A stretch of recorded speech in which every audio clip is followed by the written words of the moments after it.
Olá, boa tarde, sejam bem-vindos a mais uma edição de Mercado e Companhia. Vejam os destaques de hoje, a partir de agora. Meteorologia prevê mais chuvas para Estados Unidos e preços da soja sobem mais de 2% hoje na Bolsa de Chicago. Joaquim Levy pede demissão da presidência do BNDES e nesta edição você vai ver os impactos da mudança para o agronegócio. Governo vai anunciar amanhã o Plano Safra 2019-2020. Superior Tribunal Federal marca data para julgamento da tabela do frete. Tudo isso e mais agora. Mercado e Companhia já está no ar. As chuvas não estão dando trégua no meio-oeste dos Estados Unidos. A principal preocupação dos produtores por lá é a janela de plantio da soja, que fica mais curta a cada semana. Integrantes do grupo Laboro, corretora brasileira de grãos, estão visitando as lavouras do cinturão agrícola norte-americano e nos enviaram algumas imagens que mostram a situação por lá. O excesso de chuvas neste fim de semana piorou ainda mais a situação das lavouras em Ohio, Indiana, Illinois e parte de Missouri e Iowa, nos Estados Unidos. De acordo com informações enviadas pelo Grupo Laboro, as plantas que já estavam encharcadas ou alagadas agora acumulam uma umidade ainda maior. Segundo o relatório da consultoria, a janela da soja está encurtando a cada dia e a região precisa de tempo seco para o plantio do milho ser concluído. Relatos da corretora mostram surpresa com a dimensão de área não plantada em Ohio e a quantidade de lavouras recém-germinadas ou em processo de germinação. Em Indiana, não é muito diferente, mas pelo menos por lá o solo não está tão encharcado quanto no estado vizinho.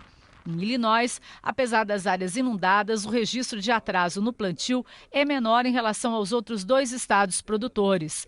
Segundo a Laboro, a situação não é animadora. E se as chuvas não derem uma trégua de pelo menos 10 dias, os prejuízos vão ser ainda maiores. E a semana começa com previsão de chuva para os Estados Unidos. A meteorologista Desirê Brand traz os detalhes para a gente. Quanto mais de chuva está previsto para os próximos dias? Desirê, boa tarde. Boa tarde, Kellen. É bastante, viu? A expectativa ainda é de muita umidade para o cinturão de grãos dos Estados Unidos. A janela do plantio vai ficando cada vez mais curta, porque, olha, pelo menos até o fim do mês ainda tem previsão de chuva e com grandes acumulados no cinturão de grãos norte-americano. Olha o que vai acontecer ao longo desses próximos 5 dias. Tem previsão de chuva de 50 até 70 milímetros acumulados e justamente nos principais estados produtores e que já receberam muita chuva e que estão com o solo bem encharcado. Esse mapa aqui vai até o dia 21 agora do mês de junho. E na outra semana ainda não para, do dia 22 até o dia 26, ainda tem previsão para grandes acumulados de chuva e pega inclusive os principais estados produtores até Ohio, ainda variando de 50 a 70 milímetros acumulados. Só na virada do mês é que tudo indica que a chuva deve diminuir. Aí deve chover algo em torno de, no máximo, 5 a 10 milímetros aqui no cinturão de grãos norte-americano. De qualquer forma, é claro que não vai ser de uma hora para outra que vai dar para retomar as atividades de plantio, porque vai ter muita umidade, muito solo encharcado. Então, mesmo que nesta última semaninha, nos últimos dias de junho e comecinho de julho, a chuva seja mais fraca, ainda vai ter bastante dificuldade nessas regiões, viu, Kellen? Muito obrigada, Desirê. Eu que agradeço.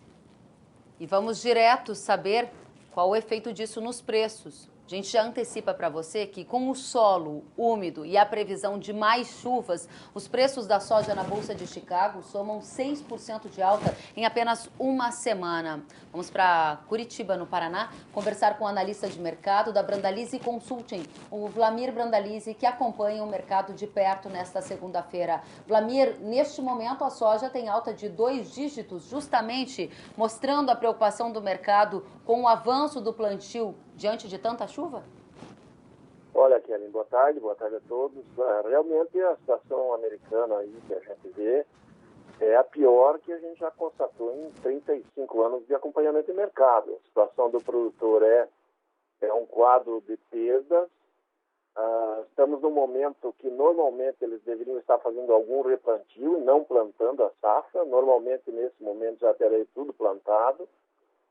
E as perdas agora começam a ser especuladas, né? Então, o quadro atual é de alta, o mercado veio pressionado para cima, justamente que começam as especulações. Quanto de soja não vai conseguir fechar o plantio? Quanto vai sobrar? Quanto sobrou de milho? Que o milho já passou. A soja tem mais uma semana de plantio e com chuvas não vai conseguir avançar como o produtor pretendia. Então, hoje já se comenta lá que talvez a safra americana de soja não chegue a 100 milhões de toneladas. Então, isso dá uma alavancagem nas cotações. E agora o mercado começa a olhar entre 9 e 10 dólares, que é vamos dizer assim, os novos degraus aí do mercado de Chicago em função de uma safra bem menor nos Estados Unidos, provavelmente até 20 milhões de toneladas abaixo do ano passado. E essa situação deve se evidenciar mais com alguns produtores deixando de semear soja? Você acredita que isso vai atingir um grande grupo ou são casos isolados? Olha, eu acredito que vai ter uma boa parte dos produtores com parte das áreas sem plantar, porque o período de plantio já passou, o ideal. Agora, nos próximos dias, acaba o período considerado o período de plantio com seguro, e o produtor americano não planta a lavoura sem seguro. E aí vai sobrando algumas áreas. O produtor vai tentar plantar as melhores que ele conseguir, e as áreas que estão mais próximas dos rios, das baixadas que estão encharcados e inundados, ele vai deixar para trás para não correr risco de aumentar os prejuízos, que ele já conta que tem prejuízo. Para muitos produtores, eles consideram que é um ano difícil de superar. O apoio que o presidente Trump anunciou aí de 14,5 bilhões de dólares para o setor talvez não seja nada suficiente, vai ficar muito abaixo das necessidades dos produtores. E o quadro do produtor americano é catastrófico. Isso, para nós aqui na América do Sul, produtores do Brasil, da Argentina e do Paraguai, é uma saída do sufoco que o setor vinha aí passando nos últimos anos de queda de cotações. Agora, Wlamir, nós sabemos que o mercado financeiro ele costuma antecipar os movimentos. Diante da previsão do tempo de que as chuvas vão permanecer aí no radar, no entanto, devem perder um pouco de fôlego, pelo menos a partir dos próximos dias. Isso significa que o mercado pode reverter essa tendência de alta que nós temos observado ou não? O que está dado e a partir de agora pode subir um pouco mais? Olha, o mercado está consolidando patamares maiores, né? A semana passada ele veio abaixo de 9 dólares, foi aos 9,80, 9,90 para os meses curtos. Agora ele deu um passo à frente, em função desse final de semana que foi difícil. Provavelmente no relatório do USDA do final da tarde vai vir com um plantio ainda bastante atrasado e qualidade das lavouras bastante ruins. E amanhã, provavelmente, ele já vai consolidando na semana esses novos patamares. Então, nós já estamos com indicativos que vamos trabalhar acima de 9 e alguns meses aí para frente, talvez olhando lá, buscando mais perto dos 10. Mas para isso acontecer, essas chuvas que estão previstas devem se consolidar, terão que ocorrer. Aí sim o mercado teria mais uns 20, 30 pontos de alta, 50 centavos talvez, num nível maior, aí já confirmando aí uma redução de área bastante forte aí nos Estados Unidos. Então, o mercado já deu esse passo adiante em relação à semana passada. Essa alta de 6% na semana já é essa confirmação do clima aí, que choveu muito e o plantio andou pouco. E agora, se houver novas chuvas no decorrer da semana, sim, daí já vai se confirmar aí uma grande queda de área efetiva de plantio, não vai se conseguir plantar os 34 milhões e 200 mil hectares projetados. A safra não vai ser de 112 milhões, que nem o USDA apontou, provavelmente vai ficar mais caro dos 100 milhões, e aí o mercado tende a trabalhar entre 9,5 e 10 dólares, que a gente acredita que ele deve se alinhar nessas posições aí para essa sequência agora de mercado climático, né? Esqueceu-se um pouco a China e agora é o mercado climático. E talvez seja uma semana que o produtor tem que começar a olhar para fazer algum fechamento futuro, né? Porque passando essa fase, que é de plantio, o mercado talvez se acomode. Então, está na hora do produtor começar a olhar e fazer alguma coisa futura, porque o mercado da semana vai ser positivo. Representantes da cafeicultura do Brasil e da Colômbia criaram uma aliança para garantir a renda dos produtores dos dois países. A medida foi anunciada na última semana. A intenção é desenvolver ações que evitem uma queda maior nos preços do café, que estão abaixo dos custos de produção, segundo o Conselho Nacional do Café. Uma das intenções do grupo é pedir ao governo dos Estados Unidos e à Bolsa de Nova York que regulem a participação do que chamam de agentes não comerciais no mercado futuro do grão. No entanto, as ações só vão ser detalhadas durante o Fórum Mundial dos Produtores de Café no próximo mês.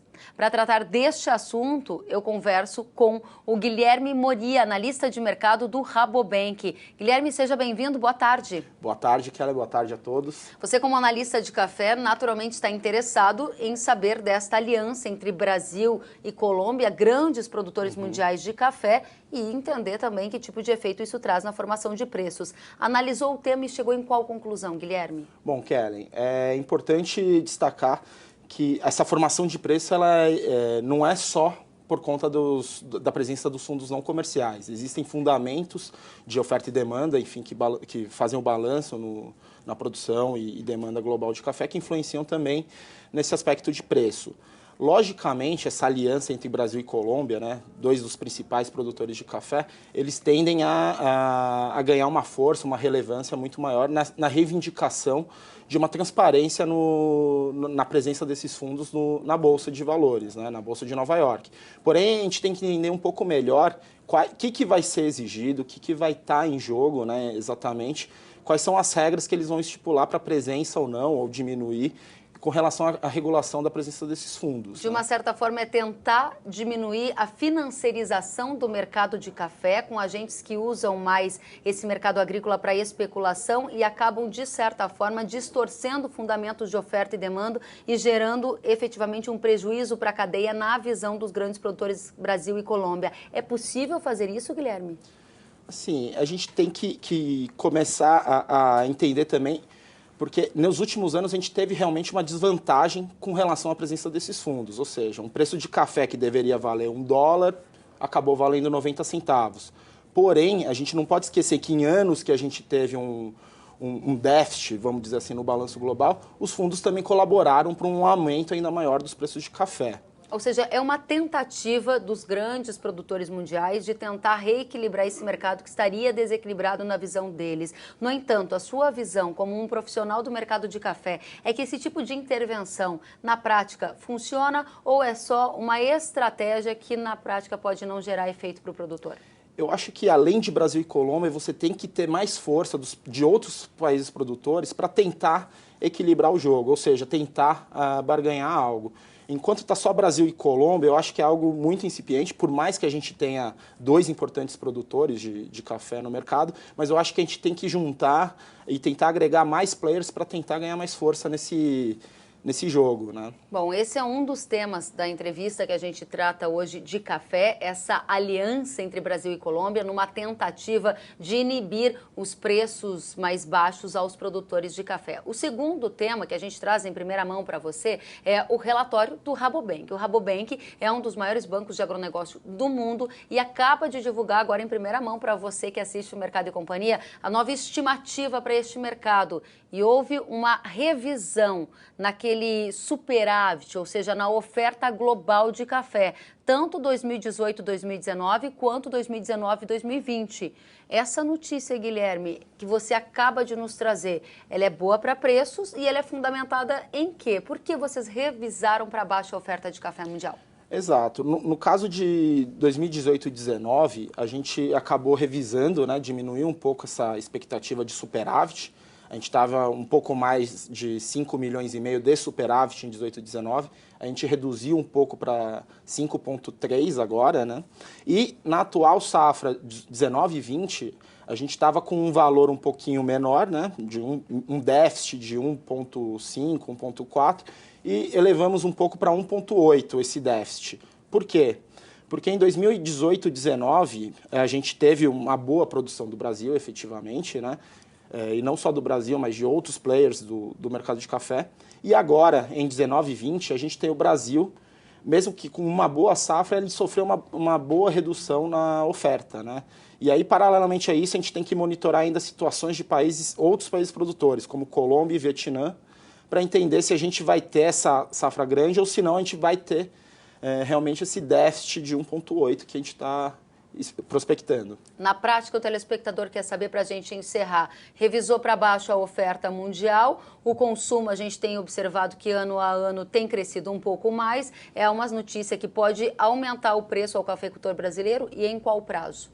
Exato. Nesse curto prazo, o que a gente está prospectando? Né? Que os preços eles se mantenham ao redor desse $1 que a gente está vendo, inclusive agora, essa semana, sofreu alguma pressão, se eu não me engano está em 95 centavos agora. Então, até outubro, o cenário é que ele fique nesses patamares atuais. Por que até outubro? Porque outubro a gente já vai começar a ter novos fundamentos no mercado, que seria o quê? A florada 2021 do Brasil e a safra do Vietnã, que vai entrar num estágio de pré-colheita, e a gente tem que entender melhor como que vai se dar essa produção desses dois principais países produtores.